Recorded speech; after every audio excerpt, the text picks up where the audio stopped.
In Pataliputra, no favour no fair, news with true fact. स्वागत है आप सभी का अपना बिहार में।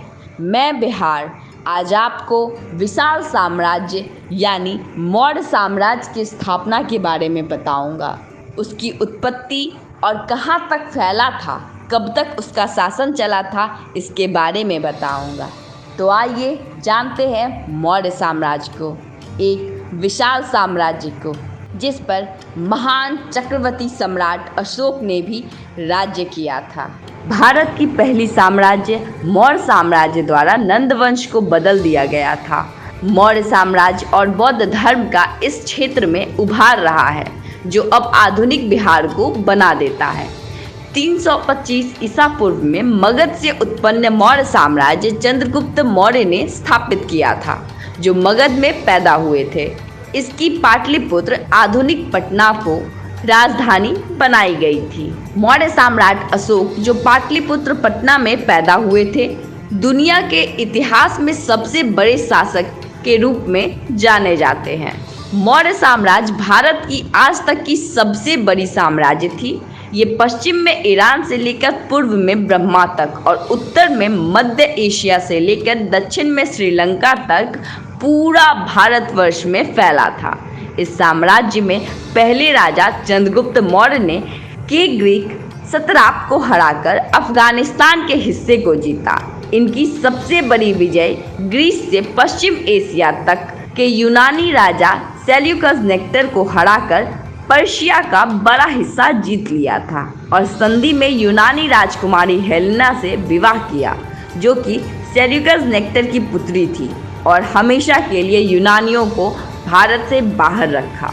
इनके गुरु और मार्गदर्शक तथा प्रधानमंत्री चाणक्य ने अर्थशास्त्र की रचना की। इनके पुत्र बिंदुसार ने इस साम्राज्य को और दूर तक फैलाया, वे पश्चिम तक स्थापित किया। सम्राट अशोक इस साम्राज्य के सबसे बड़े राजा थे। इनका पूरा राजनाम देवानाम प्रियदर्शी एवं राजा महान सम्राट अशोक था। इन्होंने अपने उपदेश स्तंभ पहाड़ शिलालेख पे लिखवाया, जो भारत इतिहास के लिए बहुत महत्वपूर्ण है। ये लेख ब्राह्मी, ग्रीक, अरमिक में पूरे अपने साम्राज्य में अंकित है।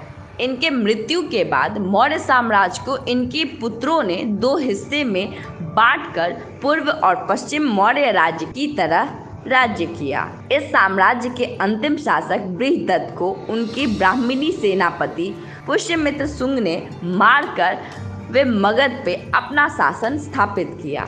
सन 240 में मगध में उत्पन्न गुप्त साम्राज्य को विज्ञान, गणित, खगोल विज्ञान, वाणिज्य, धर्म और भारतीय दर्शन में भारत का स्वर्ण युग कहा गया है। इस वंश के महान राजा समुद्रगुप्त ने इस साम्राज्य को पूरे पश्चिम एशिया से स्थापित किया।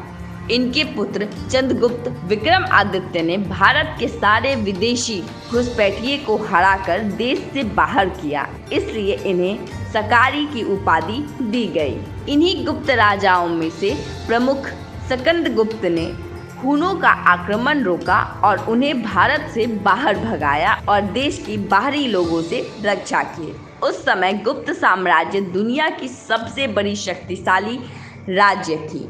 इसका राज्य पश्चिम में पर्शिया या बगदाद से पूर्व में ब्रह्मा तक और उत्तर में मध्य एशिया से लेकर दक्षिण में कांचीपुरम तक फैला था।